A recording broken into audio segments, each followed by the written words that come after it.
Hey there, I'd just like to take a second to shout out our sponsor, Treasure Hoard Games. If you live in the Chicagoland area or don't have an LGS to call your own, consider checking them out. So, from anything from Magic to Flesh and Blood to Grand Archives, Treasure Hoard Games is a place you might just want to check out. And if you do, let them know I sent you. Hey guys, it's Vinny B with Dead on Board Gaming, and today I wanted to go over a deck tech of a deck I've been working on for Blitz. Since we're going into Skirmish season, I'd figure I'd share my Arakni Bleed Slow into the Night deck. Now, this is based mainly on the fatigue-ish strategy. It allows you to drag the game out for a long time. So we'll go over the defensive package first. Well, actually, we'll go over the equipment first. I run one spider. We have the other one in the sideboard. I actually don't think you ever run the second spider, as Ornate Tessin smoothing out your draw when you end up with the bad draw without the attack is very strong. Again, we're being more defensive than not, so most of the time we're going to block 3 cards and try to come back with a blue and a card in arsenal. That's kind of the strategy from there. Sometimes you get doubled up, but anytime you can connect with an attack and strip an extra card, that's just kind of getting you where you want to be. So of course, Black Teck Whispers we're going to run. So this is going to allow us to get go again with our assassin attacks, which I don't run anything but assassin attacks in this.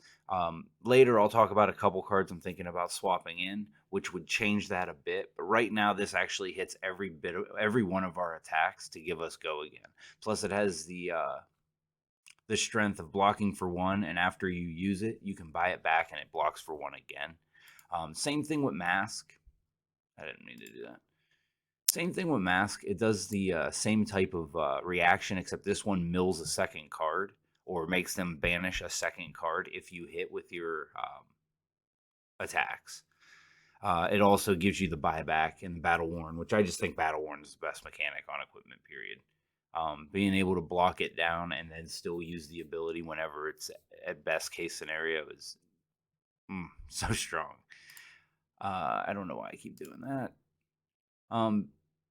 Spring Tunic is our main thing. The one resource every other or every third turn can turn into a bigger attack, like Annihilate the Arms, out of your hands where you block down pretty heavy. So again, you're going to always try to block them down, and then you're going to try to swing. The best case scenario is you want to swing Spider's Bite into another attack, usually costing them at least 1 card once they go through their equipment, because they'll often block the break points with equipment. Once you get through that, now it's costing 2 cards to block, or you're getting another card. And that's the game state we're looking for, is to the point where they're giving up 2 cards no matter what we do, and then we just get to kind of drag the game out. Let's see. So defensively, we're using Goliath Gauntlets strictly for surgical extraction. You want them to use as many cards on this as possible, because they're never going to let it hit. Like, this is like the worst card to get hit by unless you have like 0 blues, but you still get to surgical extract their hand. It doesn't have to be a blue card. So they're always going to block multiple. So you want to try to get 3 cards or most of their equipment with these to, again, open them up. So you're really kind of working them to try to open up a spot where they're giving up more cards than they need to give up. And then you can just kind of back off and start doing the defense. The good thing about Assassins, everything blocks for 3.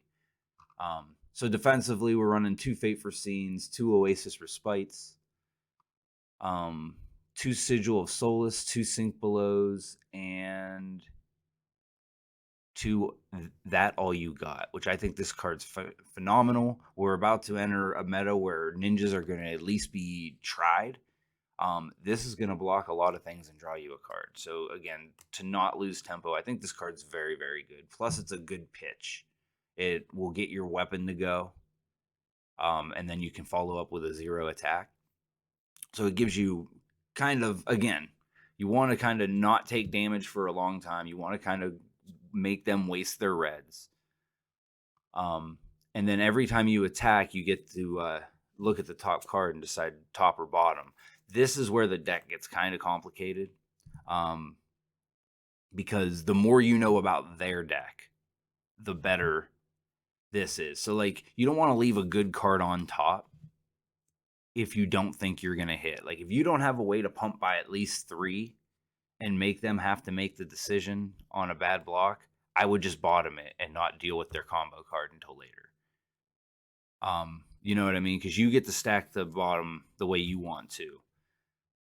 Most of the cuts get tossed to the bottom, and you end up with one really strong end game turn. And they're most of the time going to take your spider bite. So like, slowly but surely, it gets to the point where they might only have 5 or 6 cards left, but you're going to end up killing them with cut to the chase turn. So anyways, let's go into our attacks. We have Annihilate the Arm red, Fleece the Frail red, Leave No Witnesses, Plunder the Poor red. Now, as you can tell, it's a lot of zeros, and then we got a couple big ones. Rob the Rich, we're running one of, and that's for Regicide to be there. Regicide being a blue is important. There's probably a card we can swap around to get another Rob the Rich, because I actually think the 5 attacks are very good.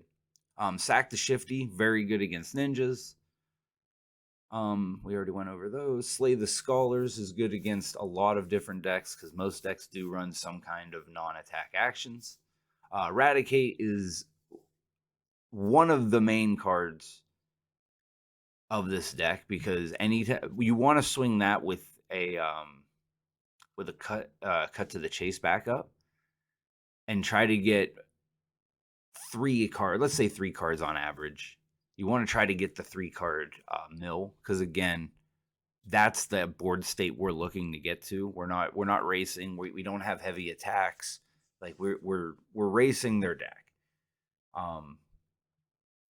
So I mean, of course, that's good. Like, Leave No Witnesses is our Command and Conquer replacement.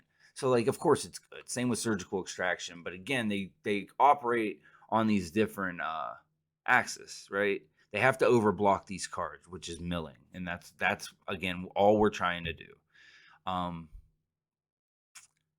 then let's get to our reactions. Cut to the chase. I'm running all of them. We're running all 6 cut to the chases. They're the card we want the most, because I like pumping up then going down.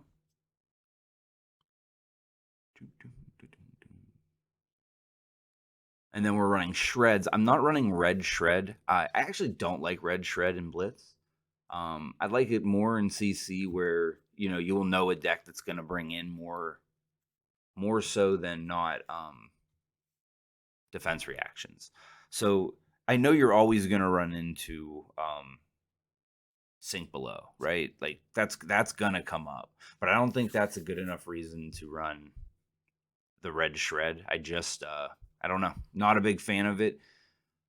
If I was gonna make room, I don't think it'd be for red shred. So that's just kind of where I stand on that.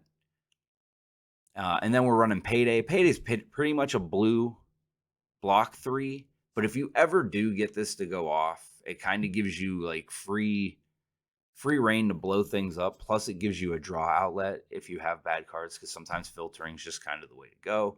Again, you want to set up the end of your deck to be powerful, and the bottom of their deck to be less so. And again, you're going to get them to the point where they have to make everything count with their hand, and you start coming in for these lethal attacks, because throughout the game they're going to take a little bit of damage. They're going to try to overdo you. That's why I went a little heavier on the control aspect. We're just going to not take damage, right? Yeah.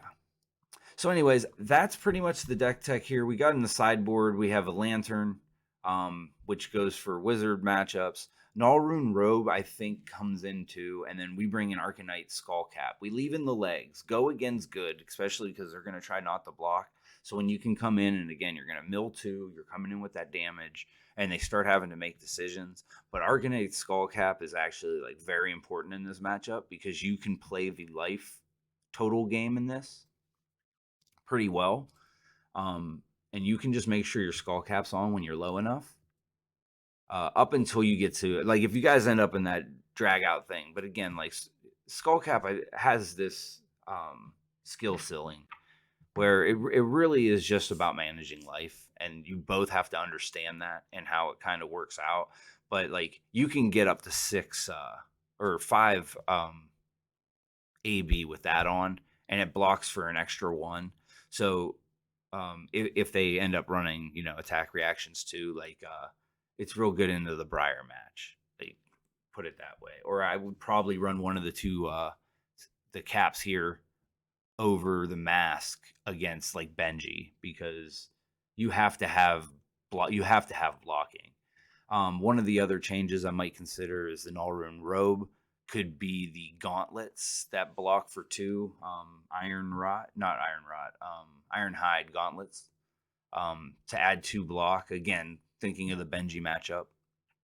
But this gives you a lot of different opportunities to arsenal a attack reaction too, and that all you got's going to draw you a card plus defend against one of their unblockable things if you can put it into your arsenal. The 2 cards I said I was thinking about maybe trying out, which I haven't decided yet, is I don't know if I want to do it, but Enlightened Strike would probably be very good because you can put it in your arsenal, and then you get to that 1 card hand as always, and that can go in and either draw you a card to re-arsenal or come in for 7, which represents probably a 1 to 2 card block. Or they take damage, and again they're getting closer into that, and it almost feels kind of ninja-ish, because again, if they don't want to keep losing cards, and you're already like deciding their hand every time you get to pitch this, so maybe that I'm not as convinced on that, but I do think I might want to find room for a remembrance, because bringing back any 3 cards that at any point in the game I think is very strong. Like whatever is like super strong in this matchup, like being able to bring those back seem very good. So I might find a spot for that. I think that's the most important change, because I did notice that we all get kind of low on cards both ways, because again we're playing the long game. So I think a remembrance would be very strong in this deck. But all right guys, that's the deck tech. If you guys have any questions or any suggestions or anything like that, leave it in the comments below. I'm gonna run some games. We're gonna combine it in here, and then I'll split it up too. So we'll have one long video, and then I'll split it into some shorter ones, so you can either just watch this, but this will be at the beginning, and then we'll run some games in the back, so you can kind of watch what's going on, and I can kind of go over it. The bad matchups seem to be Prism and Dromai so far. Dromai, it depends on what kind of Dromai. But if they go Ashwings, the Ashwings can kind of get out of control. You do only have 18 attacks. That's another reason I think Remembrance would be very good, because again, like we're at 18. I would like to be closer to 20. But at the same time, this has actually performed very well into a lot of matchups, and I'd like to keep going with it. So again, for Skirmish season, I thought I'd bring some different decks. If you guys have any suggestions on the next hero you'd like to see, please leave it in the comments below. I'm going to be taking little votes on that and moving forward. I think KO is going to be next. But I appreciate you guys. And as always, thank you for being the best community in gaming. And until next time, I'll see you guys later.